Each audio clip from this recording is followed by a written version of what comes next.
Ó, gente, para dar mais polêmica, agora chegou a vez do Corinthians. Vamos falar do Corinthians aqui no Gazeta Esportiva. Ginga no dicionário. Olha lá.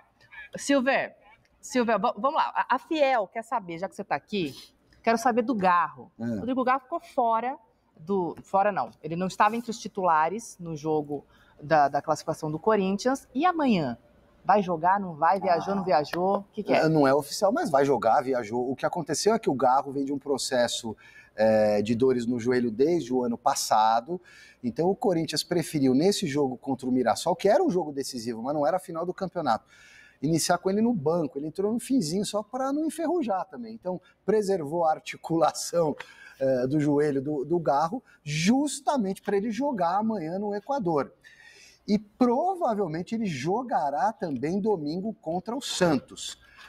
Aí precisa avaliar, na sequência desses dois jogos, se ele vai ser necessário no jogo da volta da pré-Libertadores. Porque se o Corinthians consegue um bom resultado lá e o Garro sentiu de novo um pouco de incômodo no joelho, de repente preserva ele na quarta da semana que vem. Tá? Mas ele está à disposição, certamente será titular amanhã. O Corinthians tem uma semana pesadíssima, né, Marina? Porque o Corinthians não pode vacilar nessa pré-Libertadores e também não pode ficar de fora da final do Campeonato Paulista. Ou seja, se o Corinthians em casa é eliminado pelo Santos, a pressão aumenta demais no Corinthians. A pressão aumenta em cima do Ramon. Os questionamentos virão. Então, é uma semana onde o Ramon não pode descuidar. E ele não tendo o Garro a 100%, o que fazer? Como preservou no último jogo, a tendência é que o Garro vá a campo. O Corinthians, pelo desempenho, se trouxer um empate, não é o resultado ideal, mas não chega a ser um péssimo resultado. E contra o Santos, é faca nos dentes. É faca nos dentes. Ele vai decidir em casa contra o Santos, que veio da Série B. A torcida corintiana vai cobrar. Se não vier classificação, o bicho vai pegar, hein? E sem o Garro, o substituto imediato seria o Coronado, que machucou o músculo da coxa. Não é grave, mas deve ficar pelo menos uma semana afastado, talvez um pouquinho mais. E aí, nesse caso, sem o Garro, o que não vai acontecer quarta-feira, o Garro vai jogar. A não ser que ele sinta aí, andando no hotel lá, estourar o joelho, torcer o joelho. O que acontece é que sem o Garro, aí o esquema muda. Aí, pelo menos foi o que fez o Ramon Dias, a família Dias fizeram, que é botar três atacantes. Aí entra o Romero no time, o Bidon acaba sendo um articulador do meio campo, aí muda o sistema de jogo. Perfeito, vamos aguardar então amanhã esse jogo do Corinthians, super importante aí pro restante da temporada. Deixa eu falar uma coisa para vocês que eu andei fuçando, né? E vocês sabem que falam do cafezinho, mas é ele que está sempre atrás da notícia. O Garro, por exemplo, ele pode virar reserva do Romero. O Ramon Dias está de olho nisso. A situação do Garro, ele foi poupado no último domingo, né? Na partida aí contra o Mirassol, mas o que acontece? O Garro, na verdade, ele está com aquele problema que é uma lesão crônica no joelho.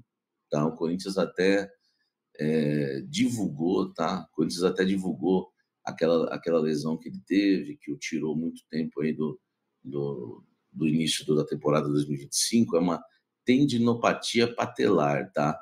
Isso aqui eu apurei, tá? Apurei para vocês, que é uma lesão crônica. O Garro teve muitas dores no joelho no ano passado, né? Ele teve que fazer alguns tratamentos, enfim, né? Aquela injeçãozinha às vezes para jogar, mas esse ano o Corinthians fez aí o trabalho de recuperação com ele para tentar, né, resolver esse problema ou, né, aliviar aí as dores do Garro e que ele vinha sentir menos problemas. Como ele não fez também a pré-temporada, tá? Essas dores no joelho também tiraram ele da pré-temporada com os demais atletas.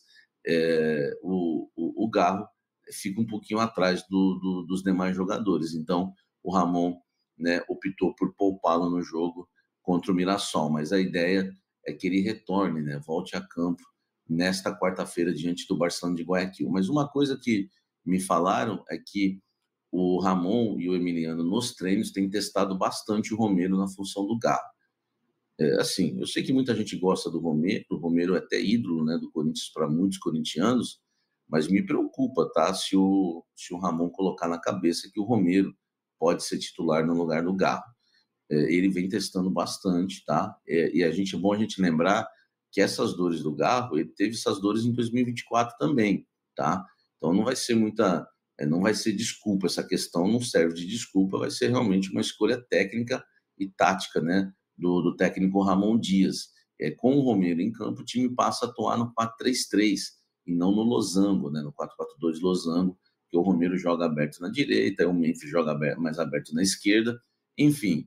Mas o Ramon deve avaliar essa troca, né? Não que vai acontecer quarta-feira, né? Acredito que o Garro seja titular, mas ele pelo menos está paquerando isso aí, tá? Ele está amadurecendo essa ideia a cada dia, né? Porque pelo menos toda semana nos treinos ele tem feito essa troca. Talvez aí até a insatisfação do Tales que tem visto isso, né? Hoje o Romero passa a ser, né, o 12º jogador aí do time do Corinthians, e o Ramon está avaliando sim essa troca, mas vai depender muito aí de queda física e de desempenho do Garro para o Romero virar titular, já que é um absurdo, né? Para mim é um absurdo, não existe você falar hoje numa troca Romero por Garro, tá certo? Deixa o like aqui, mas eu quero sua opinião. Você acharia normal? Comenta aqui embaixo e dedo no like.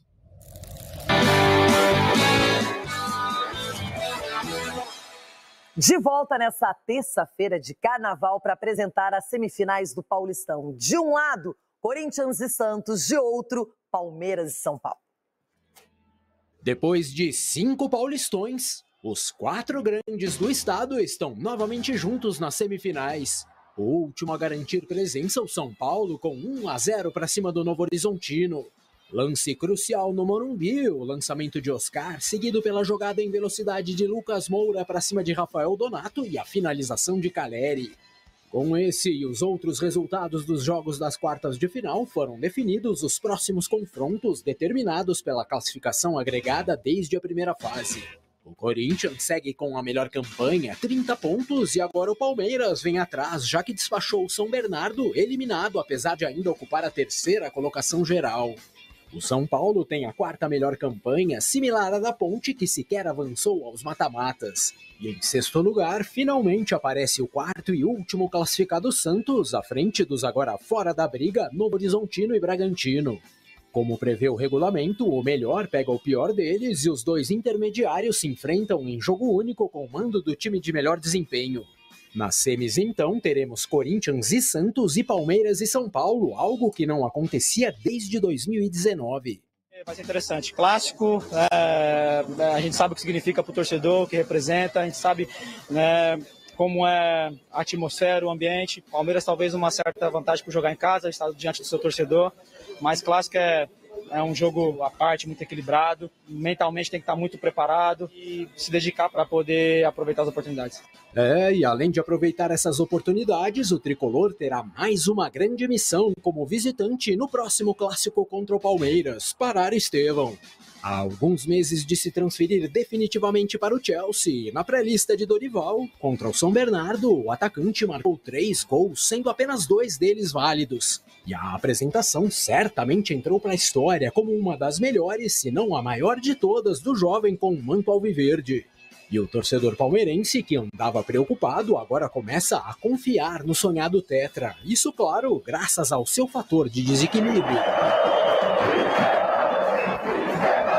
Fez a diferença a capacidade individual do jogador, que a gente vem falando disso há uma semana. Então eu tento me esforçar a cada jogo, às vezes não vai dar num jogo, mas posso fazer no outro, ajudando a equipe, correndo, fazendo gol, dando assistência. Então eu fico muito feliz, essa é a gratidão que eu tenho pelo Palmeiras, dando o meu máximo dentro de campo. Bom, já do outro lado da chave, o duelo dos camisas 10, Neymar versus Memphis Depay, Corinthians e Santos. O timão de Ramon Dias está construído em cima do holandês, sobretudo porque Memphis vem demonstrando evolução ao longo dos jogos. Nos últimos 7 compromissos, por exemplo, foram 5 assistências, além do recente gol que definiu a vitória por 2-0 e a classificação alvinegra diante do Mirassol. Prevendo o duelo eliminatório contra Neymar, Depay decidiu homenagear o amigo na comemoração e na saída de campo. Além de exaltar a boa fase, disse que aguardava ansiosamente um novo confronto entre os dois.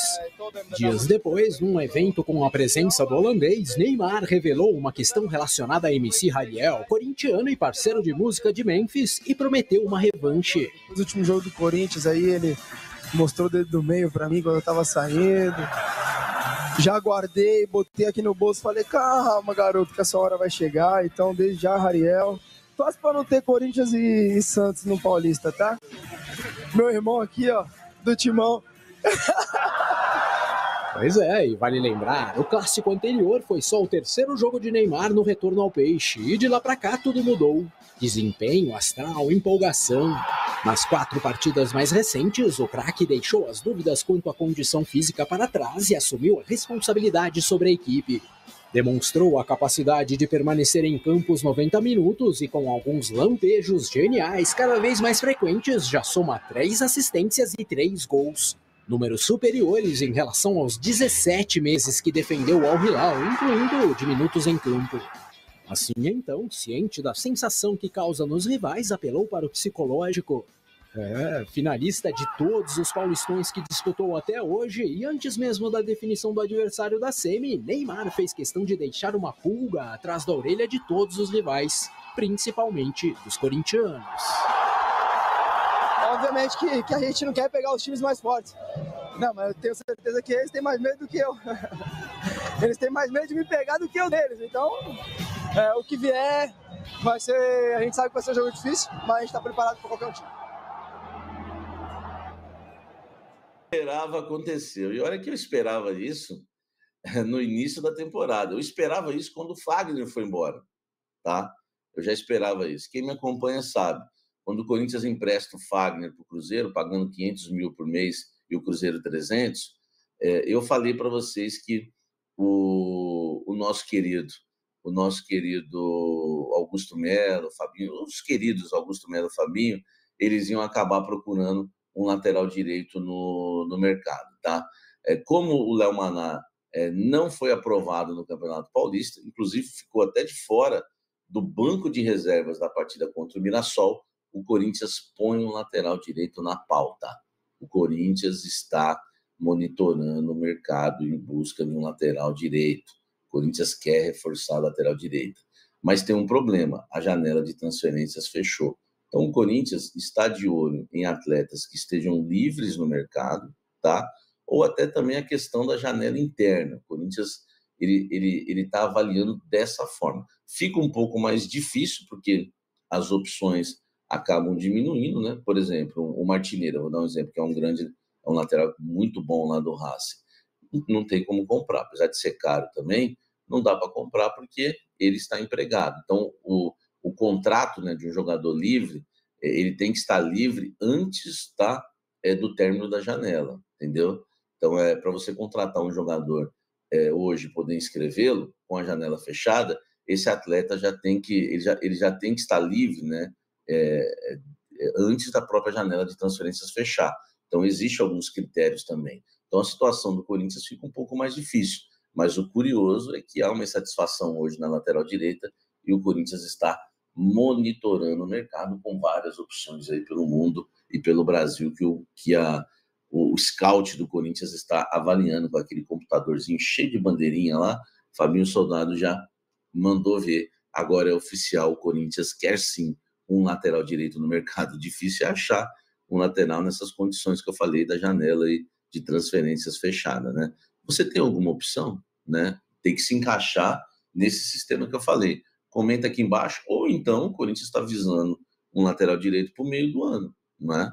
O que eu sei é que o Corinthians tem um lateral direito, colocou a lateral direita como pauta. Então pode ser também que o Corinthians está começando a trabalhar agora para trazer um lateral direito lá para o meio do ano. Tem isso também, né? Enfim, vamos aguardar e ver, né, o que a diretoria, né, do Corinthians está planejando. Talvez, quem sabe, um lateral direito pintando aí no meio do ano, quando abrir a janela de transferências novamente, mas a lateral direita passa a ser pauta no Corinthians. Corinthians aí na discussão. O Corinthians joga quarta-feira, amanhã, contra o Barcelona de Guayaquil. A gente tem um vídeo do Romero que eu achei assim, uma das coisas mais bonitas assim. O Romero, eu faço muito isso com o Júlio, eu acho que você faz isso com o Joaquim, você faz isso com o Tonicão. Você joga bola dentro de casa com o seu filho? Joga. Às vezes a esposa não deixa, às vezes não deixa quebrar. Eu não tô nem aí, irmão. Quebrou um vaso outro dia de 300 conto lá em casa. Dane-se. Dane-se, irmão. Isso lá em casa já não vai acontecer. Mas porque você não tem vaso de 300? Exato. Você tem vaso demais. Não tem. Demais, Veloso. Não tem. Eu quis ser humilde, falar que 300 era mais caro, Veloso. Então, Eu sei disso. Eu já imaginava. Aí, eu quis ser humilde. A gente é... Ó, esse, ele tá... Olha só, o hino... Deixa só ele lá. Tira eu. Olha só.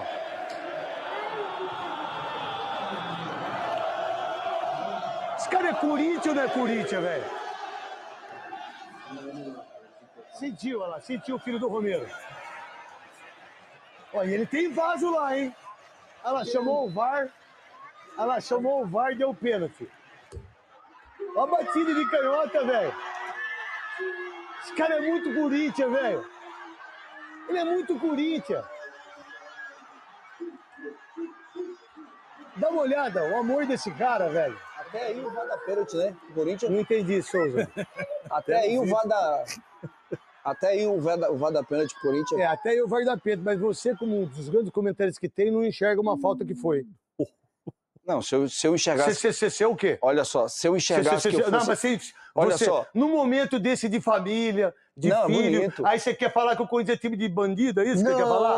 Que todo mundo rouba pro Corinthians? Não, eu não falei é isso. Não, eu você não falou falei isso. Eu não falei isso. Não falou? Eu não falei. Eu falei quando o VAR entra é sempre pênalti. O vídeo tá mostrando lá que o VAR apareceu lá. O VAR apareceu e deu pênalti. Eu Você falei quer dizer isso. que não foi pênalti em cima do filho do Romero? Não. Olha o VAR. Olha o VAR. Olha lá, o VAR foi e deu o pênalti. Mas o VAR não mostrou o lance todo, entendeu? Ah, então você quer dizer que até na casa do Romero o VAR é a favor do Corinthians? É. Ah, quer dizer que ontem não foi a favor do São Paulo? Eu acho que não. Você acha ou tem certeza? Não, eu tenho certeza absoluta Você tem que que não ter foi. certeza quando você fala. Eu tenho certeza absoluta. E eu sei muito bem que para trabalhar com você, aqui tem que ter personalidade. Muito bem. Para você foi falta o VAR ontem, o VAR não entrar? Quem que foi mais falta? O VAR do Romero? O VAR não chamou, né? Não, o VAR não chamou. Falta. O Romero, olha lá. Olha o Romero, cara. Casou na grande, hein, Romero? Dá uma olhada lá. Você tá fazendo gol, segura aí. Casa. Segura, que moleque bonito. Não, volta antes aí o Corinthians cantando com ele ali, ele colocando... Pra entrar no campo, olha lá. Pô, Romero é demais, velho. Olha lá, assistindo os donos da bola. Olha lá o molequinho baixando a cabeça, olha lá. Como é que chama o filho do Romero? Romerinho. Aí saiu o pênalti, olha lá, o VAR foi, olha lá. A falta. E botou a mão no rosto. Botou a mão no rosto, olha lá. A falta foi embaixo. A falta foi embaixo e ele botou a mão no rosto. Aí ele se preparou para bater a falta. Olha o VAR. Ele foi no VAR, o Romero. Pênalti. Olha lá. Olha lá, batida de canhota. Parece o tio. Até bom, hein? É. Pô, bateu bem na bola, né? Bateu. Ô, Romero. Cara, eu sou seu fã incondicional. Ô, Cascão. Manda lá um e-mail lá, conversa lá. Traz o Romero um dia aqui, cara. O moleque chama Ciro. Ah, camisa número 11 do papai, a esposa do Romero, dando importância nenhuma pro que tá acontecendo, né? Tá lá no celular, tá nem aí porque os dois estão fazendo, que é igual em casa, né? Tá nem aí que os dois estão fazendo, aí depois o moleque vai abraçar a mãe e fala, o que você tava fazendo? O que foi? Olha lá, olha o Romero. Ô, Romero, pô, o Cascão, liga lá, fala com o Thiago. Eu queria fazer um programa em homenagem ao Romero. Vê o dia que ele pode esse ano, quando que ele pode, se ele pode atender a gente, se ele pode vir aqui nos Donos da Bola para que eu possa fazer homenagem para esse paraguaio. Monstro. Porque o Romero, Veloso, num jogo de amanhã, ele é mais importante que o Breno Bidon para mim, para você. É isso aí, galera. Tá chegando a hora aí do Corinthians voltar aí para a pré-Libertadores e encarar o Barcelona de Guayaquil, time que está há alguns jogos aí de invencibilidade lá no Equador. É um time que está engrenado, porém vem com desfalques para enfrentar o Corinthians. Aliás, o jogo vai ser lá na casa deles e vai com desfalques. Na verdade, são 6 desfalques. Caicedo e companhia estão lesionados. O que mais pega no time aí é a questão do joelho do pessoal. O departamento médico está cheio. Então, amanhã, às 21h30, o Corinthians pega o Barcelona pela terceira fase da pré-Libertadores, buscando a ascensão aí à fase de grupos da Libertadores. E o jogo de volta vai ser na semana que vem na Arena Corinthians. No meio disso, o Corinthians tem nada mais nada menos do que o Santos de Neymar na Arena Corinthians também, no domingo, dia 9, do 3 às 18h30, buscando uma classificação aí para a final do Paulistão. e depois de alguns anos aí voltar a competir, voltar a conquistar um título, né? Nem que seja o Paulista, mas já está valendo. O Corinthians que vai buscar esse título aí em cima de um grande, seja o Palmeiras, seja o São Paulo. Beleza, pessoal? Notícia aqui do meu timão, vamos lá, o Corinthians conhece data e horário do clássico contra o Santos pela semifinal do Paulistão. Bora rodar para baixo, vamos ver as datas. Olha aí. Corinthians e Santos vai ser televisionado aí pela Record, Cazé TV, Max, Nosso Futebol, UOL, Zapping e Play Plus. Ou seja, bastante gente transmitindo aí os jogos do Corinthians. Beleza, pessoal? O Corinthians venceu o Santos aí na primeira etapa do Paulistão pelo placar de 2-1. Não foi um jogo fácil. Teve 2 gols do Yuri Alberto aí, para quem se recorda. E tem que repetir esse mesmo resultado, ou talvez mais, é jogo único, né? Então, o Corinthians vai em busca aí da classificação para a fase final do Paulistão. E aí, pessoal, tá confiante? Jogo contra o Barcelona e o jogo contra o Santos. O Timão tem que ir para cima essa semana decisiva e bora em busca de um título e bora em busca da classificação para a fase de grupos aí da Libertadores. Você que não é inscrito ainda, se inscreva no canal logo aqui abaixo, curta, comenta e compartilha e vai Corinthians!